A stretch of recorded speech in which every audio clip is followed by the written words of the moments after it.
हमारे प्यारे नबी उस समय अभी दुनिया में पैदा नहीं हुए थे। वह जमाना अरब समाज का वह दौर था जब हर तरफ अंधकार छाया हुआ था। उस दौर को अय्याम ए जाहिलियाह कहा जाता था, यानी अज्ञानता का दौर। अरब समाज में उस समय कोई कानून, नियम या नैतिकता नहीं थी।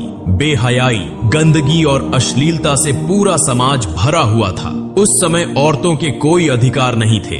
उन पर विभिन्न प्रकार के अत्याचार किए जाते थे, यहाँ तक कि कई बार बेटियों को जिंदा दफन कर दिया जाता था। लोगों के दिलों में जरा भी प्रेम, दया या हमदर्दी नहीं थी। औरतों को मात्र भोग की वस्तु समझा जाता था। यहाँ तक कि बाजारों में पुरुष और महिलाओं को गुलाम और बांदी बनाकर बेचा जाता था। उस समय विभिन्न क्षेत्रों से मुसलमान खाने काबा का तवाफ करने के लिए मक्का आते थे, लेकिन खाने काबा के अंदर 360 मूर्तियां रखी हुई थीं, क्योंकि उस समय मक्का में मुसलमानों के साथ साथ ईसाई, यहूदी और विभिन्न कबीलों के लोग भी व्यापार के लिए स्थायी या अस्थायी रूप से बसे हुए थे। उनमें काफिरों और मुशरिकों की संख्या अधिक थी। इसी कारण उनका दबदबा सब पर बना हुआ था। फिर 570 ईस्वी का समय आया जब मक्का के प्रधान नबी करीम के दादा और कौरैश कबीले के सरदार अब्दुल मुत्तलिब थे, जो खाने काबा की देखभाल के जिम्मेदार भी थे। उस समय नबी अपनी माता आमिना के गर्भ में थे। इसी दौरान एक दिन अरब में एक बड़ी हाथियों की सेना दिखाई दी, जो धीरे धीरे मक्का की ओर बढ़ रही थी। लोग उनके भय से अपने घर बार छोड़कर भागने लगे थी, क्योंकि वे उनका मुकाबला करने की ताकत नहीं रखते थे। यहाँ तक कि वह सेना कई मक्का वासियों को कैद करके उन पर जुल्म और अत्याचार करने लगी और नबी के दादा अब्दुल मुत्तलिब के 200 ऊंटों सहित मक्का के सभी ऊंट छीन लिए ताकि कोई उनसे लड़ न सके।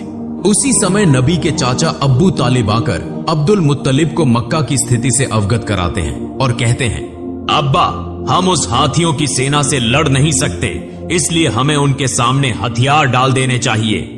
तब अब्दुल मुत्तलिब अपने बेटे अबू तालिब को लेकर हाथियों की सेना के सरदार से मिलने के लिए रवाना होते हैं। इस सेना का सेनापति था मक्का के पड़ोसी क्षेत्र यमन का शासक अबरहा।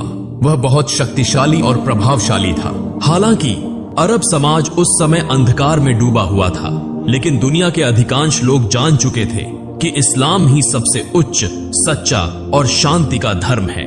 इसी कारण विभिन्न क्षेत्रों के लोग इस्लाम स्वीकार कर रहे थे और समूहों में हज के लिए मक्का आते थे। इस्लाम और खाने काबा की यह लोकप्रियता देखकर अब्रहा ने अपनी शक्ति के बल पर यमन की राजधानी सना में खाने काबा जैसा एक गिरजा घर बनाया, क्योंकि वह चाहता था कि लोग ईसाई धर्म स्वीकार करें और उसके बनाए हुए गिरजे में अधिक से अधिक आएं। लेकिन जब अब्रहा ने देखा कि उसकी इच्छा पूरी नहीं हो रही थी, तो वह अत्यंत क्रोधित हो गया और उसने निर्णय कर लिया कि वह खाने काबा को ढा देगा। फिर अब्रहा 60,000 सैनिकों और 13 हाथियों के साथ मक्का की ओर रवाना होता है। उसी समय अब्दुल मुत्तलिब उसके पास पहुंचकर उससे कहते हैं, मैं तुम्हें चेतावनी देता हूं, जिस घर को तुम गिराना चाहते हो वह अल्लाह का घर है, इसलिए इस खतरनाक काम से बाज आ जाओ। लेकिन अब्रहा ने उनकी बात सुनने से इनकार कर दिया। तब अब्दुल मुत्तलिब ने उससे कहा, तुम मेरे ऊंट वापस कर दो। यह सुनकर अब्रहा हैरान हो गया और बोला, मैं तुम्हारे पवित्र उपासना स्थल को गिराने आया हूं, जहां तुम्हारे पूर्वज पूजा करते रहे हैं। इससे तुम्हारी इज्जत और पहचान मिट्टी में मिल जाएगी। मगर तुम्हें इसकी कोई चिंता नहीं, तुम सिर्फ अपने ऊंट वापस लेने आए हो। तब अब्दुल मुत्तलिब ने उत्तर दिया, मैं अपने ऊंटों का मालिक हूं, इसलिए मैं उन्हें लेने आया हूं। लेकिन इस मक्का और खाने काबा का असली मालिक अल्लाह है। निश्चित रूप से मुझे विश्वास है कि अल्लाह स्वयं ही इस काबा की रक्षा करेगा। अब्रहा ने उत्तर दिया, आज मैं यह भी देखना चाहता हूं कि तुम्हारा अल्लाह किस तरह मेरे हाथों से खाने काबा को बचाता है। फिर अब्रहा ने अब्दुल मुत्तलिब को उनके ऊंट वापस कर दिए और अब्दुल मुत्तलिब अपने घर लौट आए। अगले दिन सुबह अब्रहा अपनी हाथियों की सेना के साथ मक्का में प्रवेश करने के लिए बढ़ रहा था, लेकिन जैसे ही हाथी खाने काबा की सीमा में पहुंचे, वे आगे बढ़ने के लिए तैयार नहीं थे। ऐसा लगा जैसे उनके पैर पत्थर के हो गए हों और किसी चीज में जकड़े हुए हों। अब्रहा और उसके सैनिक चालाकी से जबरदस्ती हाथियों का रुख मोड़ देते हैं और उन्हें अच्छा अच्छा खाना खिलाते हैं। वे खाने की ये सभी चीजें खाने काबा के सामने फैला देते हैं ताकि हाथी लालच में आकर दोबारा खाने काबा की ओर बढ़ें। इधर अब्दुल मुत्तलिब बहुत अधिक चिंतित थे। दुखी मन से वे खाने काबा के पास आते हैं। खाने काबा के दरवाजे पर एक जंजीर थी। अब्दुल मुत्तलिब ने उस जंजीर को मजबूती से पकड़ लिया और अपना सिर दरवाजे पर रख दिया। फिर अल्लाह ताला से दुआ करने लगे, हे अल्लाह, यह घर तेरा है और इसकी रक्षा की जिम्मेदारी भी तेरी है। हम तो सिर्फ तेरे बंदे हैं, हमारे बस में कुछ भी नहीं। अब तू ही अपने घर की रक्षा कर। यह दुआ करते हुए उनकी आंखों से आंसू बहने लगे। तभी अचानक अब्दुल मुत्तलिब ने आकाश से एक आवाज सुनी। वे धीरे धीरे आगे बढ़े और जैसे ही उन्होंने नजर उठाई, उन्होंने देखा कि आकाश से सैकड़ों अबाबील पक्षी मक्का की ओर आ रहे हैं। अब्दुल मुत्तलिब आश्चर्य से पक्षियों को देख रहे थे और मन में सोच रहे थे, शायद यह अल्लाह की ओर से भेजी गई वह रहमत है जो आज खाने काबा को बचाने के लिए आई है, वरना इतने अधिक अबाबील पक्षी यहाँ क्यों आए हैं। हर अबाबील के पास 3-3 कंकड़ियां थीं। एक कंकड़ी उनकी चोंच में थी और 2 कंकड़ियां उनके पंजों में थीं। अब्दुल मुत्तलिब ने देखा कि सभी अबाबील पक्षियों ने खाने काबा के चारों ओर घेरा बना लिया है, यहां तक कि वे तवाफ कर रहे हैं। तब वे समझ गए कि आज दुनिया की कोई ताकत खाने काबा को नष्ट नहीं कर सकती। फिर सभी अबाबील पक्षी तेजी से अब्रहा की हाथियों की सेना और उसके सैनिकों पर टूट पड़े। अब्रहा के सैनिक पक्षियों को देखकर बेहद डर गए और वहां से भागने लगे, लेकिन तब तक सभी अबाबील पक्षी अपनी चोंच और पंजों में मौजूद कंकड़ियां अब्रहा की सेना और हाथियों पर बरसाने लगे, जैसे आकाश से पत्थरों की बारिश हो रही हो। यह देखने में आया कि हर कंकड़ी सैनिकों के शरीर को चीरकर आर पार हो रही थी और पलों में पूरा लश्कर नष्ट हो गया। यहां तक कि अब्रहा भी वहीं मारा गया और अल्लाह ताला ने उन काफिरों को तबाह कर दिया। यह अल्लाह रब्बुल आलमीन की कुदरत थी कि उन्हीं छोटे छोटे पत्थरों के जरिए 60,000 सैनिक और 13 हाथी नष्ट हो गए। यह घटना कुरान पाक की सूरह अल फील में बयान की गई है, जहां अल्लाह ताला फरमाते हैं, क्या तुमने नहीं देखा कि तुम्हारे रब ने हाथी वालों के साथ क्या सलूक किया? क्या उसने उनकी चालाकी को नाकाम नहीं कर दिया? अल्लाह ताला ने उनके खिलाफ झुंड के झुंड अबाबील पक्षी भेजे, जिन्होंने हाथियों की सेना पर छोटे छोटे कंकरीले पत्थर बरसाए, जिसके परिणाम स्वरूप वह सेना कुचले हुए तिनके की तरह हो गई। इसी तरह उस दिन अल्लाह ताला ने खाने काबा की रक्षा की। इस घटना के लगभग 2 महीने बाद एक रात एक अद्भुत घटना घटी। मक्का के लोग अपनी अपनी व्यस्तताओं में लगे हुए थे। उसी रात नबी करीम के दादा अब्दुल मुत्तलिब खाने काबा की छत पर खड़े थे। अचानक उन्होंने आकाश पर एक चमकदार रोशनी देखी जो पूरे अरब, पूर्वी क्षेत्रों और पूरी दुनिया में फैल रही थी। यह दृश्य देखकर अब्दुल मुत्तलिब हैरान रह गए और तेजी से नीचे उतरे। जब वे खाने काबा के अंदर पहुंचे तो उन्होंने देखा कि वहां मौजूद 360 मूर्तियां जो विभिन्न मूर्ति पूजकों ने रखी थीं, स्वतः गिरकर टूट रही थीं। वे खाने काबा से बाहर निकले तो उन्होंने यह दृश्य भी देखा कि कूफा और शाम के बीच पानी का प्रवाह शुरू हो चुका है, जबकि कई वर्षों से वहां पानी का नामो निशान तक नहीं था। उसी समय उनकी नजर अपने घर की ओर पड़ी। वे देखते हैं कि उनके घर से एक अजीब रोशनी निकल रही है, ऐसी रोशनी जो उन्होंने पहले कभी नहीं देखी थी। अब्दुल मुत्तलिब धीरे धीरे अपने घर की ओर बढ़ने लगे और जैसे ही वे दरवाजे के करीब पहुंचे, उन्होंने देखा कि अन्य बीबी आमिना की गोद में एक नूरानी बच्चा मौजूद है, जिसके शरीर से असाधारण रोशनी निकल रही है। यह दृश्य देखकर अब्दुल मुत्तलिब की आंखों से आंसू बहने लगे, क्योंकि इस अंधकारमय अरब समाज में चिराग बनकर आने वाले प्यारे नबी हजरत मोहम्मद दुनिया में तशरीफ ला चुके थे। अगले दिन अब्दुल मुत्तलिब ने अपने प्यारे नवासे की अकीकी की, ऊंट ज़बह किया और गरीबों व जरूरतमंदों को खाना खिलाया। इस मौके पर उनके बेटे अबू तालिबा भी उनकी मदद कर रहे थे। इसी दौरान नबी के चाचा अबू लहबा वहां पहुंचे, मगर जब उन्हें पता चला कि उन्हें गरीबों के साथ बैठकर खाना पड़ेगा तो वे दरवाजे से ही वापस लौट गए, क्योंकि अबू लहब बहुत घमंडी इंसान था। इधर हजरत आमिना के सीने में दूध नहीं था, इसलिए नबी करीम को दूध पिलाने के लिए एक आदायु को बुलाया गया। वह दाई दरअसल अबू लहब की पत्नी की बांदी थी। जब अबू लहब घर वापस आया तो उसकी पत्नी ने उससे गुस्से में झगड़ा किया कि तुमने मेरी बांदी को यह काम करने क्यों दिया? क्योंकि असल में अबू लहब की पत्नी भी बहुत घमंडी औरत थी। दूसरी ओर यहूदी विद्वान एक स्थान पर बैठकर आपस में चर्चा कर रहे थे। वे यह समझ चुके थे कि जरूर कोई खास बच्चा पैदा हुआ है, क्योंकि वो उनकी धार्मिक किताबों में इसका उल्लेख था। जिस रात प्यारे नबी का जन्म हुआ, उस रात आकाश पर जो प्रकाश प्रकट हुआ, उसे देखकर यहूदी और ईसाई विद्वान समझ गए थे कि वह बच्चा दुनिया में आ चुका है। मगर ये यहूदी सबसे अधिक चिंतित थे, क्योंकि उनमें से किसी भी यहूदी के घर ऐसा बच्चा पैदा नहीं हुआ था। तो फिर वह बच्चा कौन हो सकता है? इसीलिए यहूदी सरदारों ने कई बच्चों को खरीदने की कोशिश की ताकि उस बच्चे को अपनी जाति में शामिल कर सकें। बल्कि उन्होंने कई धोखेबाज औरतों को पैसे देकर वो आदेश दिया कि वे किसी खास निशानी के माध्यम से उस नबी को खोजें। कुछ दिनों बाद बच्चों के नाम रखने का एक समारोह हो रहा था। वहां कई बच्चों के नामों की घोषणा की जा रही थी और सभी लोग खुशियां मना रहे थे। इसी सभा में अब्दुल मुत्तलिब भी आए, अपने प्यारे नवासे को गोद में लिया और उसका नाम रखने के लिए आगे बढ़े। अब्दुल मुत्तलिब पहले उस काले पत्थर पर हाथ रखते हैं, तभी खाने काबा के दरवाजे का कुंडा दरवाजे पर खुद ब खुद टकराने लगता है और नन्हे नबी के शरीर से नूर की किरणें निकलने लगती हैं। अब्दुल मुत्तलिब सबके सामने खड़े होकर बच्चे का नाम मोहम्मद रखने की घोषणा करते हैं। यह सुनकर वहां मौजूद विभिन्न कबीलों के लोग हैरान रह जाते हैं और कहने लगते हैं, यह कैसा नाम है?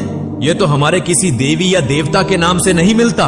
वास्तव में उन्होंने इससे पहले मोहम्मद नाम कभी नहीं सुना था, इसीलिए लोग आपस में इस नाम पर बहस करने लगे। तभी नबी के चाचा अबू तालिबा आगे आते हैं और कहते हैं, ए लोगो, चुप हो जाओ। यह बच्चा मोहम्मद के नाम से जाना जाएगा और तुम लोग इस नाम को कभी भी बदल नहीं सकते। यह कहकर उन्होंने सबको शांत करा दिया और सभी ने उनकी बात मान ली। फिर देखा गया कि अबू लहब अपनी कट पत्नी की बांदियों को वापस लेने आया था, जिसने नबी करीम को सबसे पहले दूध पिलाया था। अब नबी भूखे थे मगर उन्हें दूध नहीं मिल रहा था। यह देखकर अब्दुल मुत्तलिब सीधा अबू लहब के पास गए और उससे इसका कारण पूछा। अबू लहब कहने लगा, यह बांदी मेरी पत्नी ने मुझे तोहफे में दी थी, इसलिए इसकी मालकिन मेरी पत्नी है। यह सुनकर अब्दुल मुत्तलिब गुस्से में आ गए और कहा, तुम मोहम्मद के चाचा होकर भी ऐसी बात कर रहे हो, जबकि मैं तो मोहम्मद के लिए अपनी जान भी देने को तैयार हूँ, मगर अल्लाह ही सबसे बड़ा रक्षक है। इसीलिए नबी करीम ज्यादा दिनों तक दूध के बिना नहीं रहे। उस समय अरबों की परंपरा थी कि बच्चे के जन्म के बाद उसे दूध पिलाने और पालन पोषण के लिए देहाती औरतों को सौंप दिया जाता था, ताकि वह खुली हवा में पलकर मजबूत हो। इसका एक और लाभ यह था कि बच्चे को शुद्ध अरबी भाषा सिखाई जाती थी। उन बंजारिन महिलाओं को इस सेवा के बदले अच्छा इनाम भी दिया जाता था। हर साल वह रेगिस्तानी महिलाएं मक्का आती थीं ताकि बच्चों को गोद ले सकें। इस साल भी कई महिलाएं अपने पतियों के साथ मक्का पहुंची थीं। उनमें एक जोड़ा ऐसा भी था जो रास्ते की भीषण गर्मी के कारण थक चुका था और उनका ऊंट भी कमजोर हो चुका था। मजबूरी में उन्होंने सबसे पहले अपना ऊंट सस्ते दामों में बेच दिया और फिर बच्चे की तलाश में निकल पड़े, क्योंकि वे देर से पहुंचे थे। इसलिए दूसरी महिलाएं पहले ही सभी बच्चों को ले चुकी थीं। यह देखकर उनका दिल उदास हो गया। इसी दौरान जब कसाई उनके बेचे हुए ऊंट को ज़िबह करने लगा तो अचानक ऊंट खड़ा हो गया, भागने लगा और सीधा नबी करीम के घर में प्रवेश कर गया। यह देखकर वह महिला भी ऊंट के पीछे पीछे दौड़ती हुई नबी के घर पहुंच गई। नबी करीम की माता हजरत आमिना उस महिला को थका हुआ और भूखा देखकर उसे अपने घर में भोजन के लिए ले जाती है और अपने बच्चे को पालने में लिटा देने के लिए कहती है। जब वह महिला अपने बच्चे को पालने में रखने लगती है तो अचानक वह नन्हे मोहम्मद को देखती है, जिनके शरीर से नूर की किरणें चमक रही थीं।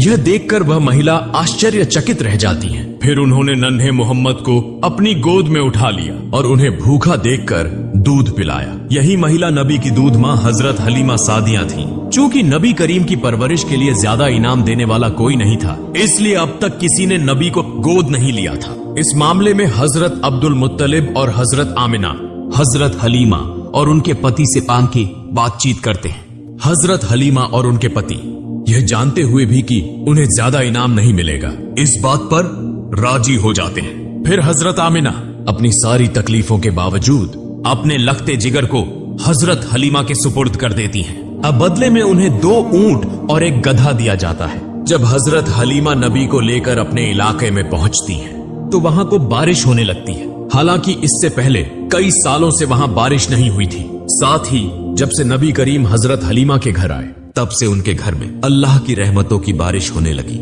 यूं 2 साल का अरसा गुजर गया। जब मुआहिदे की मुद्दत पूरी हो गई तो हजरत हलीमा और उनके पति नबी करीम को वापस उनकी मां हजरत आमिना के पास ले आते हैं। जैसे ही नबी आते हैं तो खाना ए काबा नूर से जगमगा उठता है। दूसरी तरफ हजरत आमिना अपने बेटे को देखकर खुशी से रो पड़ती हैं। लेकिन इसी वक्त अकाबा के आसपास एक महामारी फैल चुकी थी। साथ ही हजरत अब्दुल मुत्तलिब को खबर मिलती है कि बन यहूदी अब भी नबी को तलाश करने की कोशिश कर रहे हैं। किसी भी खतरे से बचाने के लिए हजरत अब्दुल मुत्तलिब दोबारा नबी को हजरत हलीमा के पास भेज देते हैं। फिर और 2 साल गुजर जाते हैं। अचानक एक दिन हजरत हलीमा सख्त बीमार हो जाती हैं। वहां के हकीम और जादूगर उन्हें ठीक करने की कोशिश करते हैं, लेकिन कोई फायदा नहीं होता। यह देखकर नबी जादूगरों को वहां से हटा देते हैं। जैसे ही नबी हजरत हलीमा का हाथ पकड़ते हैं, वह अचानक पूरी तरह से सेहतमंद हो जाती है। यह देखकर जादूगर हैरान हो जाते हैं और तुरंत वहां से चले जाते हैं। और लेकिन वे समझ चुके थे कि यही वह खास बच्चा है, इसीलिए उन्होंने यह खबर यहूदियों को दे दी। यह सुनकर नबी को पकड़ने के लिए दुश्मनों ने हजरत हलीमा के घर पर हमले शुरू कर दिए। हजरत हलीमा और उनके पति ने नबी को बचा लिया, मगर वे आने वाले खतरों को भांप चुके थे। इसीलिए हजरत हलीमा के पति नबी को लेकर मक्का के एक पहाड़ की तरफ रवाना हो गए। मगर इस बार जब नबी को ले जाया जाने लगा तो हजरत हलीमा रो पड़ी। जब हजरत अब्दुल मुत्तलिब को यह खबर मिली तो वे नबी के पास पहुंचे और फिर नबी के साथ एक गुफा में तकरीबन 1 साल गुजार दिया। जब नबी वहां मौजूद थे तो घी सी पूरा रेगिस्तान जिंदगी से भरपूर हो गया था। फिर एक दिन हजरत आमिना इस गुफा से नबी को लेकर मदीना आती हैं ताकि अपने रिश्तेदारों से मुलाकात करें और नबी के बीवी वालिद हजरत अब्दुल्लाह की कब्र की जियारत करें। दरअसल नबी करीम की पैदाइश से 2 महीने पहले हजरत अब्दुल्लाह तिजारत के सिलसिले में मदीना आए थे, जहां वह बीमार हो गए और इंतकाल कर गए। इसीलिए मदीना में ही उन्हें दफन किया गया था। हजरत आमिना यहीं बैठकर नबी को उनके वालिद के बारे में बताती हैं और कुछ वक्त नबी के साथ गुजारती